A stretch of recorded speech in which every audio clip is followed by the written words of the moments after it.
ونصلي ونسلم على رسوله الكريم اما بعد اعوذ بالله من الشيطان الرجيم بسم الله الرحمن الرحيم كما ارسلنا فيكم رسولا منكم يتلو عليكم آياتنا ويزكيكم ويعلمكم الكتاب والحكمة صدق اللہ العظیم وصدق رسولہ النبی الکریم الامین ان اللہ وملائکتہ یصلون علی النبی یا ایہا الذین آمنوا صلوا علیہ وسلموا تسلیما الصلاۃ والسلام علیک یا رسول اللہ وعلی آلک واصحابک یا سیدی یا حبیب اللہ۔ سارے حضرات درود شریف پڑھیے۔ الصلاۃ والسلام۔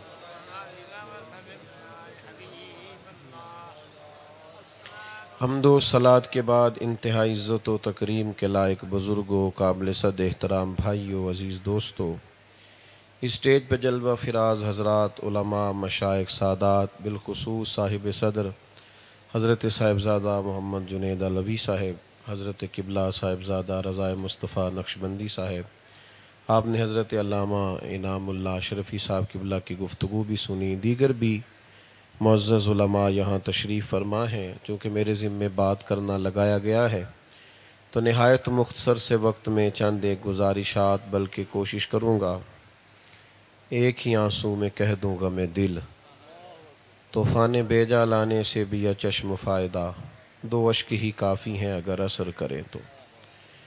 آپ نے کبھی زندگی میں محسوس کیا ہوگا کہ کوئی آدمی گھر سے کسی محفل میں، کسی بزم میں، کسی تقریب میں نکلے، اچانک اسے پتہ چلے کہ میری تو ویسٹ کوٹ کا ایک بٹن ٹوٹا ہوا ہے، یا میرے گریبان سے تو ایک بٹن ٹوٹ چکا ہے۔ کسی کو نہیں پتا پوری محفل میں کس کا بٹن ٹوٹا ہوا ہے، پر جس کا ٹوٹا ہے وہ بڑا پریشان ہے، اس کی ساری توجہ تقسیم ہو جاتی ہے، اوہو یہ میرا بٹن ٹوٹ گیا۔ ایک ذرا سا دھبا کسی کے پیشانی پہ، تھوڑی سی مٹی لگ گئی تو حال یہ ہو جاتا ہے کہ سارے اسے کہتے ہیں میاں وہ مٹی لگی ہوئی ہے، آپ کو مٹی صاف کر لیجئے گا۔ تھوڑے تھوڑے جو مسائل ظاہری وجود پر ہوتے ہیں نا، یعنی آپ کھانا کھا رہے تھے تو دو قطرے شوربے کے آپ کے کرتے پہ گر گئے، بھئی گر ہی جاتا ہے، انسان کے ہاتھ سے چیزیں پھسل ہی جاتی ہیں، لیکن لوگ کہتے ہیں ابھی آپ مجھے پہلے کپڑے بدلنے پڑیں گے۔ آپ کسی دوست کو آپ نے دعوت دی کہ چلو ذرا میرے ساتھ کہیں جانا ہے، تو وہ جا بھی سکتا ہے، اس کے پاس وقت میں گنجائش ہے، اور یہ کہ وہ آنے جانے کے لیے سرمایہ بھی جیب میں رکھتا ہے، لیکن وہ آپ سے کہے گا کہ پہلے مجھے ذرا کپڑے بدل لینے دو۔ یا آپ کسی کے گھر چلے جائیں بنا بتائے اور جا کر کے آپ اس سے کہیں کہ السلام علیکم، میں آپ کا فلاں دوست آپ کا مہمان بن گیا ہوں، تو وہ کہے گا آنے سے پہلے بتانا تو تھا۔ بھئی آپ کوئی غریب آدمی تو نہیں، آپ کا تو فریزر نعمتوں سے بھرا ہوا ہے، کشادہ گھر ہے، بیٹھنے اٹھنے کے لیے بہترین جگہ ہے، تو اس سوال کا کیا مطلب ہے کہ پہلے بتانا چاہیے تھا؟ تو آپ سے کہتا ہے کہ میاں میں ذرا صفائی تو کر لیتا۔ یہ ایک ایسی چیز ہے کہ ذرا بھی ظاہر پہ دھبا ہو، میل کچیل ہو تو بندے کو بے چین رکھتی۔ بچے بھی کہتے ہیں باہر نہ جائیے گا، پہلے کپڑے بدل لیں۔ گھر والے بھی کہتے ہیں ذرا تبدیلی کر لیں آپ لباس میں، پھر جائیے گا۔ بس میرے دوستو سمجھ لو، اگر ظاہر پہ تھوڑا بہت میل کچیل ہو تو بندہ بے چین اور بے قرار ہو جاتا ہے، لیکن اگر میل کچیل اس کے باطن میں چڑھ جائے تو دھبے روح پہ لگ جائیں، اگر اس کا دل داغدار ہو جائے۔ ڈھیر سارے لوگ ہیں سوسائٹی میں جو کہتے ہیں سارا کچھ ہے پر میں بور رہتا ہوں، پتہ نہیں کیا ہے، میرا دل نہیں لگتا، اللہ جانے کیا ہے، لیکن کسی چیز میں سکون حاصل نہیں ہوتا۔ تو اصل بات یہ ہے کہ کہیں نہ کہیں دل پر کوئی دھبا لگ گیا ہے، یہ بے چین سا کر دیتا ہے، بے سکون سا کر دیتا ہے، اور بندہ مومن کا دل چونکہ صاف اور شفاف ہوتا ہے، اس پر جب تھوڑا بہت دھبا لگتا ہے تو نہایت تکلیف پہنچاتا ہے، لوگ بے قرار ہو جاتے ہیں۔ تو حال کیا ہے؟ ظاہر میں تو کپڑے بدل لیے، غسل کر لیا، وضو بنا لیا، تو ظاہری میل کچیل تو اتر گیا، تو باطن کا کیا کریں؟ تو اللہ کریم نے فرمایا یہ جو محبوب ہم نے تمہیں دیے ہیں نا، یہ تم پر ہماری آیتیں پڑھیں گے اور تمہیں پاک فرما دیں گے. کما ارسلنا فیکم رسولا منکم یتلو علیکم آیاتنا ویزکیکم. یہ محبوب ہم نے تمہیں دیے ہیں، یہ تم پر ہماری آیتیں پڑھیں گے اور تمہیں پاک کر دیں گے. یہ جتنے صوفیاء کے آستانے ہیں نا، ان کا بنیادی مقصد یہ ہے کہ یہ تزکیہ نفس کریں، باطن کی پاکیزگی کریں، روح کے میل کچیل دھوئیں، اندر جو ہے اس کی صفائی کا اہتمام کریں. چہرے پہ کوئی داغ دھبا لگ بھی جائے نا تو کسی وقت گزارا ہو جاتا ہے، لیکن اگر دل داغدار ہو جائے، حضرت سلطان صاحب نے کہا تھا دل کالے نالوں منہ کالا چنگا، جے کوئی رمز پچھاڑے. دل کالے نالوں منہ کالا چنگا، جے کوئی رمز. دل ہی سیاہ ہو گیا جس کا اور باطن ہی سیاہ ہو. اور یہ دھبے کون سے ہوتے ہیں؟ ان کے نام بھی بتاتا ہوں آپ کو.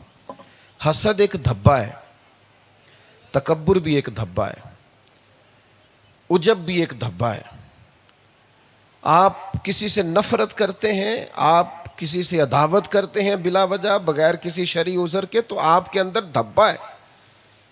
آپ بے چین ہیں، بے سکون ہیں، آپ کے اندر الجھاؤ ہے. اگرچہ حسد کا مفہوم تو بڑا وسیع ہے، لیکن ہمارے عرف میں نا، پنجاب میں حاسد لوگ اس کو کہتے ہیں جو جلتا ہے. حاسد کہتے ہیں جلنے والوں کو. تو بتائیے جو جل رہا ہوگا وہ بیچارہ سکون پائے گا؟ جلنے کی تو جلن ہی بڑی ہوتی ہے. تو جو حسد کر رہا ہے وہ اب بے سکون نہ رہے گا تو اور کیا کرے گا؟ یہ تکبر بہت بڑی مصیبت ہے. یہ کسی بندے کو اس کو گمان ہو جائے نا کہ میں کو بہت بڑی چیز ہوں، تو وہ بیچارہ بڑی تکلیف میں آ جاتا ہے.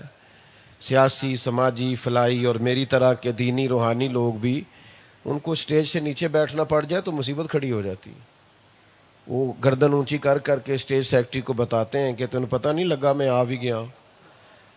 شیخ سعدی رحمۃ اللہ علیہ فرمایا کرتے تھے لکڑی کو گھن کھا جاتی ہے اور بڑے لوگوں کو خوشامد کھا جاتی ہے، تباہ کر دیتی. عزیز یاد رکھنا، یہ باطن کے جو دھبے ہیں یہ کسی اللہ والے کے حضور بیٹھ کر دھوئے جاتے ہیں. یہ کوئی رب کا بندہ ملتا ہے جس کے پاس انسان چند گھڑیاں بیٹھتا ہے اور وہ آئینے کی طرح دیکھ کے بتاتا ہے کہ تیرے اندر یہ مسئلہ ہے، تیرے اندر یہ مسئلہ ہے اور یہ اس کا علاج ہے.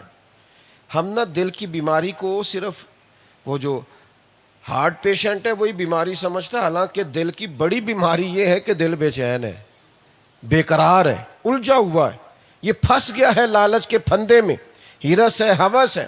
آپ دیکھیے نا، نبی کریم علیہ السلام نے فرمایا دو بھوکے بھیڑیے، بھیڑیا ویسے ہی خطرناک ہوتا ہے اور اگر بھوکا ہو تو، فرمایا دو بھوکے بھیڑیے بکریوں کے ریوڑ میں کھلے چھوڑ دیے جائیں. ایک بھیڑیا، پھر بھوکا، اور تیسرا یہ کہ اسے روکنے والا کوئی نہیں. دو بھوکے بھیڑیے بکریوں کے ریوڑ میں کھلے چھوڑ دیے جائیں تو کریم فرماتے ہیں وہ اتنا نقصان نہیں کرتے جتنی دولت اور شہرت کی محبت انسان کے باطن کا نقصان کرتی. لوگ اندر سے اجڑ جاتے ہیں پورے طور پر، وہ بے آباد ہو جاتے ہیں، باطن پورا اجڑ جاتا ہے. اور لوگ سمجھ رہے ہوتے ہیں میں نے مہنگے کپڑے پہنے ہوئے ہیں، میں مہنگی گاڑی سے اتر رہا ہوں، 10-15 لوگوں نے مجھے سلام بھی کیا ہے. وہ خود سے بتا رہے ہوتے ہیں کہ میں نے یہ بھی کارنامہ کیا ہے اور یہ بھی میرا کمال ہے اور یہاں بھی میرے ہی نام کے چرچے ہیں. عزیزو، اپنے آپ پر تھوڑی توجہ دینا. میں آپ کی خدمت میں عرض کروں، آج مسئلہ یہ بن گیا ہے، کچھ باتیں ایسی ہوتی ہیں نا جو وائرل ہو جاتی ہیں. تو ایک بات وائرل ہو گئی ہے، پیر جعلی ہیں، پیر جعلی ہیں، پیر جعلی ہیں، وائرل ہو گئی ہے. چلے آپ نے کون سا مجھ سے ناراض ہونا ہے، پیار والے لوگ ہیں آپ سارے. میرا ماننا یہ ہے کہ نیرے پیر نہیں جعلی، مرید بھی کافی سارے جعلی ہیں. تو نہ پہلا گل ہوئی سی کہ تساں ناراض نہیں ہونا، مرید بھی کافی سارے. وہ تو مرید بھی آیا ہے کہ جناب کوئی تعویذ دے میری دکان چل جائے، مرید بھی آیا ہے کہ جناب آپ کوئی ایسا کریں کہ بعد دنیا میں میرا نام ہو جائے.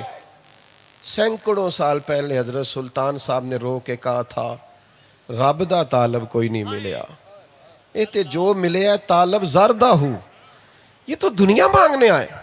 ہم چاہتے تھے کوئی اللہ کا قرب رب دا طالب کوئی نہیں ملیا. تے جو ملے ہے طالب زردہ ہو. تو حضور رب کیسے ملتا ہے؟ فرمایا کیتی یہ جان حوالے رب دے، اساں ایسا عشق کمایا ہے مرن تو پہلو مر گیا باہو تا مطلب نو پایا. فنا کر دی اپنی ذات، نہ حسد ہے نہ تکبر ہے نہ غرور ہے، اسی مرن تو پہلو مر گئے باہو تا مطلب نو پایا ہے. وہ دوستو کبھی آؤ تو صحیح، وہ والا سودا مانگو نا جو فقیر دینا چاہتے ہیں، وہ والی بات کرو نا جو وہ بانٹنا چاہتے ہیں، وہ باطن کا فیض جس سے وہ سینہ صاف کرنا چاہتے ہیں، اس کی طرف تو توجہ کرو نا.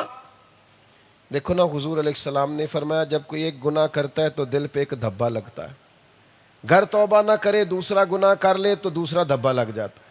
گھر توبہ نہ کرے تیسرا گناہ کر لے تو تیسرا دھبا. فرمایا ایک وقت آتا ہے دل سیاہ ہو جاتا ہے، پھر نصیحت اثر نہیں کرتی، پھر بڑے بڑے بزرگوں کی باتوں میں معاذ اللہ انہیں تاثیر نظر نہیں آتی، پھر دلائل کے انبار بھی ہدایت کا رستہ نہیں کھولتے. اپنے دل کا خیال کرو، اپنے دل پہ توجہ کرو.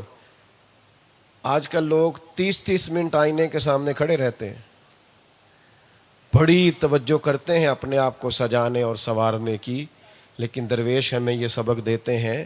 وہ کہتے ہیں پاک ہوویں تے پاک ہی ملدا ہی، تے بنا پاکوں پاک نہیں ملدا. سارے جسم نو تون دے نالوں اکو تولا ہے ٹکڑا دل دا. اس کی صفائی کا کوئی خیال کر، اپنے باطن پر توجہ کر. مسند امام احمد بن حنبل میں حدیث ہے، حضرت عبداللہ بن عمر رضی اللہ تعالیٰ عنہ حدیث کے راوی ہیں. فرماتے ہم کاشانہ نبوی میں حاضر تھے، حضور سید عالم علیہ السلام کی عالی مرتبت بارگاہ میں ہم 2 لوگ بیٹھے تھے. دروازے پہ دستک ہوئی، کریم کے لمحہ مبارکہ سے بڑی انوکھی اور بڑی حسین بات ہم نے سنی.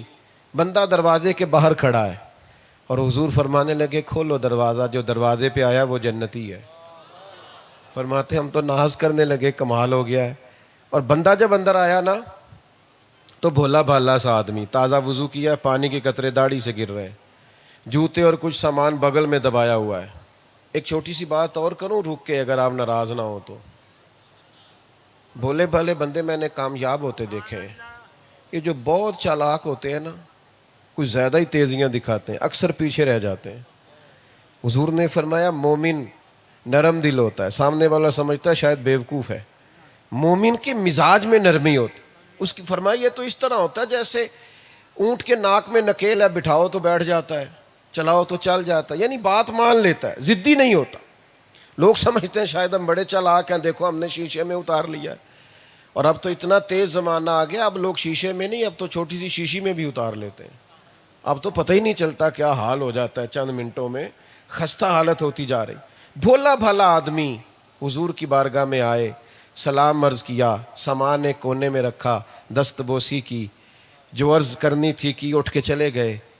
حضرت عبداللہ بن عمر فرماتے ہم 2 لوگ تھے، وہ چلے گئے پر ہم ساری رات اس شخص کے مقدروں پہ ناز کرتے رہے. کیسا خوش بخت ہے جسے مدینے والے محبوب نے جنتی کہا. حضور تو مسکرا کے دیکھ لے تو بات بن گئی، اور یہاں حضور نے نام لے کے کہا. فرماتے اتفاق کی بات دیکھو، اگلا دن آیا، وہیں بیٹھے تھے، وہی مقام تھا، وہی جگہ تھی، حسن اتفاق کے دروازے پہ دستک ہوئی. کریم پھر بولے، فرمایا کھولو دروازہ، جنتی آیا ہے. ہم سوچ ہی رہے تھے کہ شاید ایک اور کے بھاگ جاگ گئے، نصیب چمک گئے، پر یہ تو کمال ہو گئی، دروازہ کھولا، یہ تو وہی بندہ تھا جو کل آیا تھا. یہ 1 بار نہیں 2 بار جنت کی بشارت. اسی طرح سادہ انداز میں وہ آیا، چند گھڑیاں رکا، اجازت لی، چلا گیا. ساری رات ناز کرتے رہے. اللہ کی کرنی ایسی ہوئی کہ تیسری بار وہیں بیٹھے تھے، وہیں ہم حاضر تھے، پھر دروازے پہ دستک ہوئی. فرمایا کھولو نا دروازہ، جنتی آیا ہے. فرماتے ہیں کمال ہو گئی، دروازہ کھولا تو وہی بھولا بھالا سا آدمی. اسی کسے دے کچھ بھی نہیں لگ دے، نہ کوئی ساڈا دردی، سادہ بندہ، اور کوئی بڑی پہچان نہیں بظاہر. کہتے ہیں آئے، دست بوسی کی، وہ رخصت ہو گئے. حضرت عبداللہ فرماتے ہیں میرا دل چمک رہا تھا، ناز کر رہا تھا، بار بار اس کے نصیبے کو سلامی دے رہا تھا. وہ گئے تو میں بھی اجازت لے کے سرکار سے ان کے پیچھے ہو لیا اور جا کے سلام لی. میں نے کہا اگر آپ اجازت دیں تو 3 دن کے لیے آپ کا مہمان نہ بن جاؤں. بات بڑی انوکھی تھی کہ جس آدمی کا 3 گلیاں چھوڑ کے گھر ہے وہ مہمان بن رہا ہے. تو وہ کہنے لگے کہ میں غریب آدمی ہوں, کوئی زیادہ بڑی تواضع یا خدمت نہیں کر سکوں گا, ہاں جو روکھا سوکھا ہوگا پیش کر دوں گا. تو حضرت عبداللہ فرماتے میں نے کہا ٹھیک ہے. فرماتے میں 3 دن اور 3 راتیں ان کے گھر رہا. میں جاننا چاہتا تھا کیا نیک عمل کرتے ہیں کہ حضور کی بارگاہ کتنے مقبول ہو گئے کہ 3 بار جنت کی بشارت. جاننا چاہتا تھا, لیکن میں دن بھر ساتھ رہتا, میں تو ان سے زیادہ صدقہ دیتا تھا, وہ تو پنیر کے خشک ٹکڑے صدقہ کرتے. میں نے 3 راتیں وہاں بتائیں. حال یہ تھا کہ وہ عشاء کی نماز جماعت سے پڑھتے اور فجر کی نماز تک سوئے رہتے, اٹھ کے فجر جماعت سے پڑھتے. ہاں جب کروٹیں لیتے تو اللہ کو یاد کرتے, اور میں تو اٹھ کے تہجد بھی پڑھتا تھا. مجھے وہ کوئی چیز ملی نہیں جو میں ڈھونڈنے آیا تھا نا, جو میں پانا چاہتا تھا کہ آخر کیا کمال ہے کہ کریم نے 3 دفعہ جنت کی بشارت دی. فرماتے میں تیسرے دن جانے لگا اجازت لے کے, تو ان کی آنکھوں میں بھی سوال تھا اور میری آنکھوں میں بھی سوال تھا کہ میں عمل ڈھونڈنے آیا تھا, ملا نہیں. فرماتے انہوں نے پوچھ لیا آپ آئے بھی رہے بھی, تو یہ آپ اس معمے کو کھول دیں. تو حضرت عبداللہ فرمانے لگے بات کوئی بھی نہیں تھی, اور میں کوئی ایسا ضرورت مند نہ تھا کہ آپ کے گھر رہتا, پر میں دل کے ہاتھوں گویا مجبور ہو گیا تھا. آپ وہ خوش نصیب ہیں جنہیں 3 مرتبہ مدینے والے محبوب نے جنتی کہا ہے. میں تلاش کرنا چاہتا تھا, میں ڈھونڈنا چاہتا تھا, میں پانا چاہتا تھا وہ کیا ہے جو آپ کے نصیب کو اتنا اونچا لے گیا. تو کہتے ہیں وہ سادہ آدمی اس نے گردن جھکا لی, اور پھر کچھ دیر سوچنے کے بعد کہنے لگے دیکھ تو آپ نے لیا ہی ہے, ہم جو ہیں کھلی کتاب ہیں. پھر کہنے لگے ایک بات ہے اگر کہیں تو عرض کروں. حضرت عبداللہ فرمانے لگے فرمائیے. کہنے لگے میں جب صبح اٹھتا ہوں نا تو سب سے پہلے اپنا دل دیکھتا ہوں. میں اپنے دل کو دیکھتا ہوں تو میرے دل میں عداوت کوئی نہیں, حسد کوئی نہیں, تکبر کوئی نہیں, کسی شخص کے لیے بلا وجہ میں نے بوجھ نہیں بنایا ہوں. میں ہر روز صبح اٹھ کے دل دیکھتا ہوں تو اسے صاف پاتا ہوں. جناب عبداللہ فرماتے ہیں میں نے اسے کہا سمجھ لگ گئی ہے, آپ کا دل صاف ہے نا, دل صاف ہے, آپ کا دل صاف ہے تو محبوب نے 3 مرتبہ جنت کی بشارت عطا فرمائی. میں کیسے آپ کی خدمت میں عرض کروں کہ ہم سیاسی سطح سے لے کر اپنے گھروں تک پوری طرح جل گئے ہیں حسد کی آگ میں. باپ روتا ہے کہ میرے سامنے پوتے پوتیاں اکٹھے رہیں, لیکن کیا کریں, بھائیوں کی شادیوں کے بعد وہ حسد ہے, وہ عداوت ہے, وہ الجھاؤ ہے کہ اپنے اپنوں سے ملنے کو ترس جاتے ہیں. خدا را کوئی لمبے چوڑے رٹے نہیں ہمارے آپس میں, ذرا ذرا سی رنجشیں ہیں, اور یہ ہے کہ لوگ جنازے بھی قبرستانوں میں پڑھ کے اپنے گھروں میں لوٹ جاتے ہیں.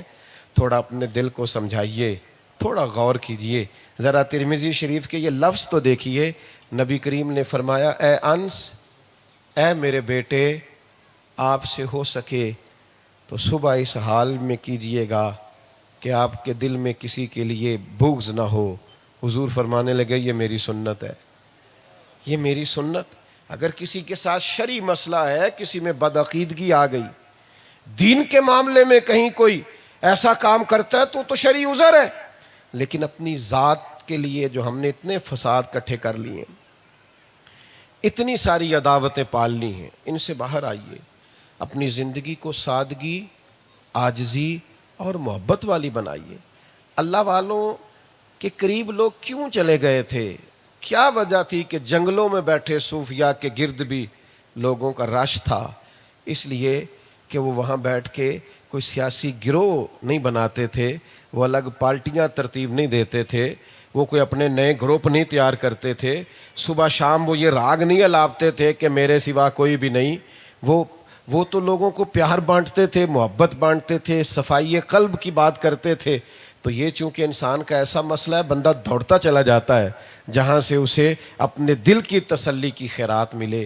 میں اور آپ جہاں جہاں بھی بیت ہیں، ہم اپنی خانقاہوں کے نمائندے ہیں. جب آپ کہتے ہیں نا میں فلاں جگہ بیت ہوں، تو پھر آپ جتنا مرضی کہیں میں بڑا گناہ گار ہوں، پھر آپ کے گھر والے پوچھتے ہیں یہ سکھایا پیر صاحب نے. پھر سوال کرتے ہیں پڑوسی اور سوال کرتے ہیں کولیگز کہ یہ سبق دیتے ہیں تمہیں تمہارے مشائخ.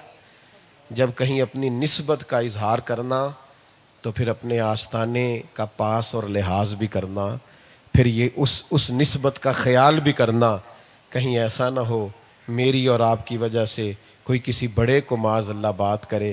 پھر ہمیں سوچ کے چلنا ہے، سمجھ کے پاؤں اٹھانا ہے، اپنے لفظوں جملوں پر پابندی لگانی ہے. اس لیے کہ میں تو کچھ بھی نہیں، پر میرے پیچھے نسبت بہت بڑی ہے نا، مجھے ذرا خیال کرنا. مجھے کوئی کسی کا کہہ کے بلاتا ہے، وہ جو کسی کا کہلاتا ہوں، تو پھر مجھے اس کی لاج کا پورے طور پر خیال رکھنا ہے. اللہ کی بارگاہ میں دعا کرتا ہوں کہ سدائی بہار روے اس باغے، کدے خزاں نہ آوے، ہو ون فیض ہزاراں تائیں، ہر بھکھا پھل کھاوے. آخر دعویٰ